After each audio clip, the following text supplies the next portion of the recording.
akui bahwa kita salah menangani ini. Hah?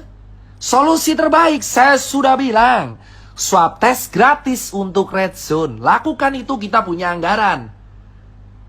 Kenapa kita selalu menyuruh warga di rumah aja, bagi masker di rumah aja? Masker adalah solusi. Oke, masker solusi. Tapi kalau tidak diiringi oleh tracing, gimana caranya?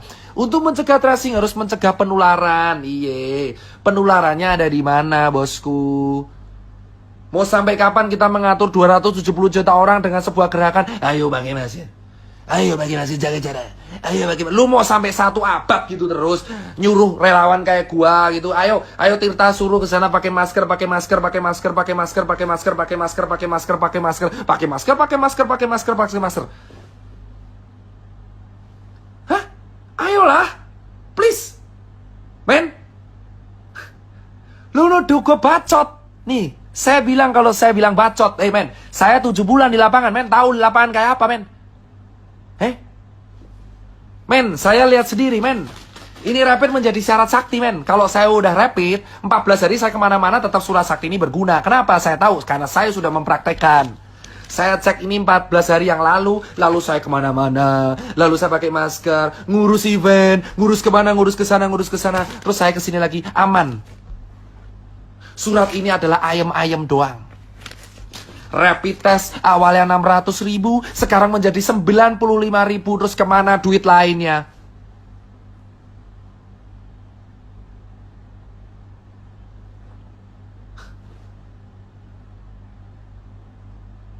Please, gunain nurani lu, coy.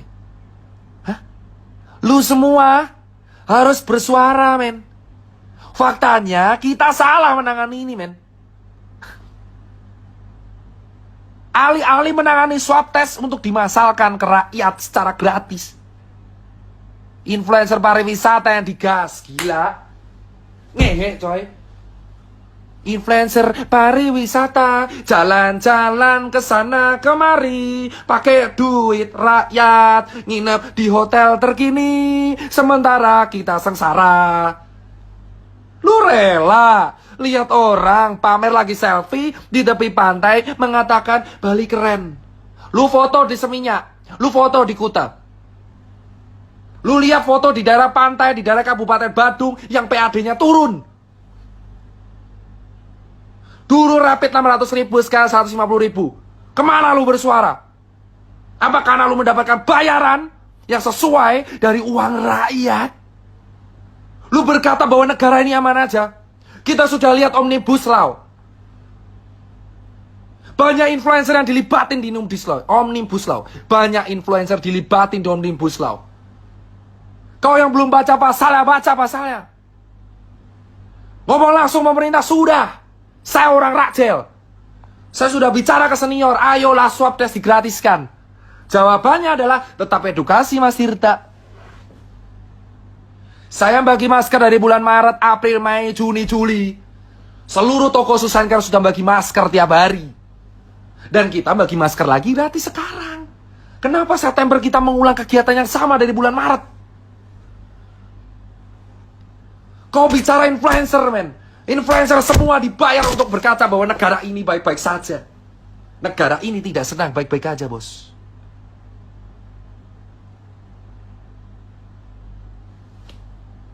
Tidak ada kata tidur, bos, di sini. 7 bulan saya sudah tidak live seperti ini. Dan saya live seperti ini lagi. Saya udah edukasi terus-terusan sampai habis mulut saya. Ayo pakai masker, ayo pakai masker. Dari bulan Maret, April, Mei, Juni, Juli, Agustus, September. Sudah 6 bulan, dihitung dari Februari, 7 bulan. Edukasi, pakai masker, jaga jarak, jaga diri. Ayo kita cuci tangan tiap hari, tiap saat, tiap hari, tiap saat, tiap hari, tiap saat, tiap hari, tiap saat. Dan sekarang September, gerakannya sama lagi. Pakai masker, pakai masker, pakai masker, pakai masker. Sekarang saya tanya jawabannya. Ketika orang-orang di PHK lalu dikasih makan apa? Masker. Sementara influencer dibayar oleh kita pakai uang rakyat, berkaca bahwa negara ini baik-baik saja. Cek hashtag wonderful Indonesia. Maka kalian tahu adalah influencer yang dibayar oleh negara kita untuk mempromosikan pariwisata kita, padahal negara kita tidak sedang aman-aman saja. Kenapa dokter mau ngerjain? Untuk menjadi part of system dan mengerti sistem, kamu harus menjadi bagian dari sistem itu. Gimana kamu bisa mengerti cara kerja sistem kalau kamu tidak tergabung dalam situ? Malware, bos. Dan sekarang saya punya capture-nya. Ada orang nawari saya, Dokter Tirta mau nggak rapid buat donasi? Dokter Tirta mau swab nggak untuk grup?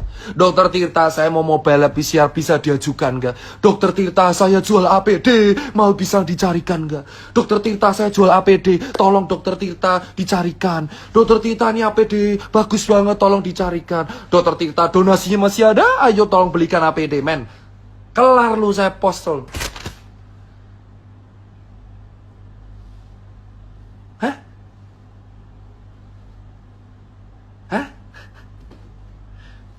Bos, banyak orang japri saya. Menawarkan rapid, menawarkan swab. Kau bilang itu bukan bisnis, omong kosong. Omong kosong. Faktanya ada laba di situ. Saya masuk sistem selama 7 bulan. Melawan idealisme saya sendiri untuk melihat dengan mata kepala saya sendiri apa yang saya rasain.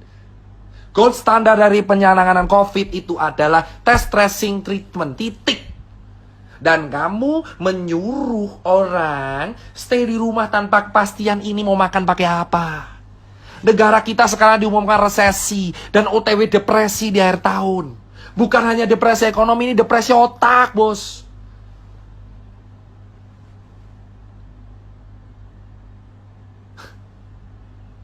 Puas kan? Saya tinggal upload itu semua yang nawarin, kelar semua sudah. HP saya ini menjadi bukti.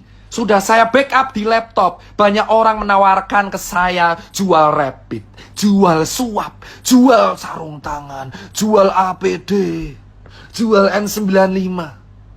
Menggunakan harga reseller dengan alasan demand over supply. Dan kau tanya kenapa warga dokter-dokter banyak yang wafat? Karena APD-nya banyak yang gak standar, bosku, pada waktu itu. Di bulan Maret, April, APD kita nggak siap. Vaskes kita tidak siap. Kenapa susah banget mengatakan vaskes kita saat itu nggak siap? APD kita impor semua. Swab kita impor semua. Rapid kita saat itu impor semua. Alih-alih mengatakan itu kan ada statement hidrokloroquine obat COVID itu dari mana? Banyak orang mengatakan hidrokloroquine obat COVID itu dari mana? Obat hidrokloroquine itu adalah sejenis kina obat malaria. Pereda kerusakan pada paru. Vaksin Sinovac itu uji klinisnya baru tahap 3. Katakan pada rakyat, ini baru proses. Belum bisa dijadikan patokan berhasil atau tidak. Hah? Why? Why, man? 7 bulan udah cukup saya di sini, bos. Hah? Setengah jam lagi saya baru sholat subuh. Kenapa? Kenapa selama ini 7 bulan kita hanya begini-begini saja? Terkesan jalan di tempat, COVID naik terus, ekonomi turun terus. Kita tidak sedang baik-baik saja, bos. Saya tidak menyalahkan pemerintah, saya tidak menyalahkan rakyat, saya tidak menyalahkan nakes. Saya hanya bicara kronologis. Saya meminta kalian untuk berpikir dengan akal sehat. Buat kawan-kawan saya yang dokter, saya bergerak dengan kalian. Dari awal saya mengunjungi rumah sakit dan kawan-kawan. Ayo katakan, rapid test standar apa tidak? Katakanlah dengan lantang, rapid test itu standar atau tidak? Gold standarnya itu apa? Apakah layak rapid test digunakan sebagai standar transportasi? Katakan dengan lantang, apa sih hukuman saya? Paling mentok GR saya dicabut atau apa? Saya sudah nothing tulus, teman saya udah gak makan, Pak. Teman saya beberapa udah bangkrut. Teman saya udah dipecat. Kawan saya udah hancur semua. Buat apa saya punya finance kalau teman saya nggak bisa makan? Saya di Jakarta dulu hidup di jalanan yang ngangkat teman-teman saya. Sekarang teman saya nggak bisa makan. Terus saya bahagia gitu melihat teman saya nggak makan. Sementara saya terjebak di sebuah sistem, saya mengamati semuanya. Capture sana, capture sini. Saya foto semuanya, bos. Bos, saya kasih tahu nih ya. Banyak orang campaign pakai masker. Faktanya, pakai maskernya cuma di depan kamera. Pakai maskernya cuma di depan kamera. Di medsos pakai masker. Nyatanya kalau meeting nggak pakai masker. Ngerokok-rokok sana sini. Di kantor nggak pakai masker.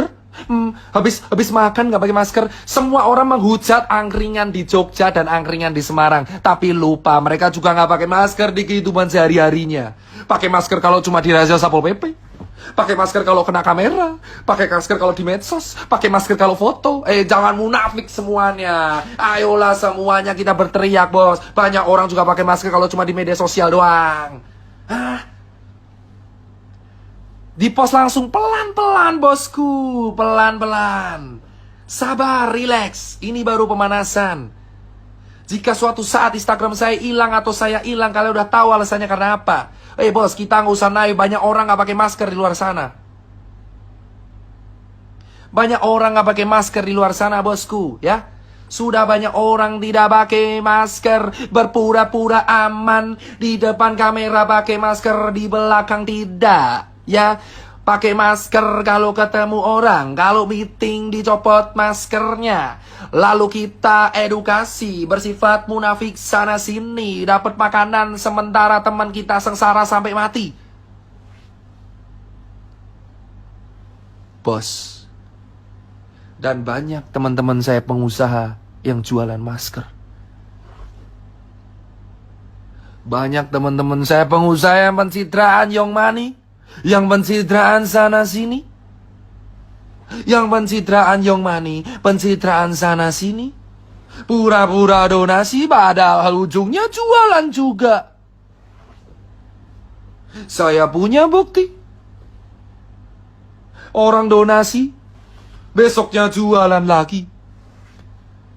Gimiknya donasi masker kain, tapi juga dia jualan masker kain. Kau bukan bilang itu bisnis. Kalau bukan bisnis, kenapa kamu nggak menjual dengan harga jadi? Kenapa harus di markup? Kau bilang itu profit. Kau pura-pura donasi supaya bisnismu lancar. Semua wahai orang yang menggunakan kesempatan masker kain untuk memperkaya dirinya sendiri. Banyak orang pamer Brompton tiap hari. Lupa di bawahnya banyak yang menari-nari di atas kemiskinan, bos. 7 bulan saya melihat banyak teman-teman saya orang kaya yang menyumbang masker sana sini. Padahal mereka juga jualan. Mereka juga jualan. Jualan. Gua ada capture ya. Gua ada capture ya. Jualan, bos. Lu kata ini kemanusiaan. Berdebah, bro, kalau ini disebut kemanusiaan. Apa ketakutan saya? Tidak ada. Saya cuma bicara 7 bulan dari realita.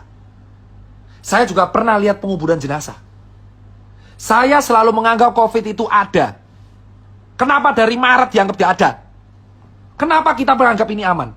Itu pertanyaan saya. Jika kalian komplain, kenapa kok COVID disebut konspirasi, kalian sendiri yang mulai. Ingat media. Saya minta semua teman-teman cek media. Di bulan Februari siapa yang mengatakan negara kita aman dari COVID?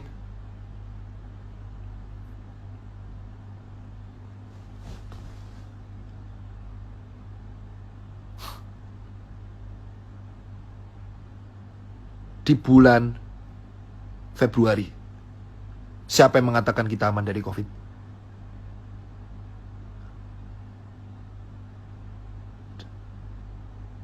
Siapa? Di bulan September semua orang berkata bahwa COVID itu berbahaya. Kenapa nggak dari Februari? Kenapa nggak dari Februari? Hah? Kenapa nggak dari Februari mengatakan bahwa COVID ini berbahaya?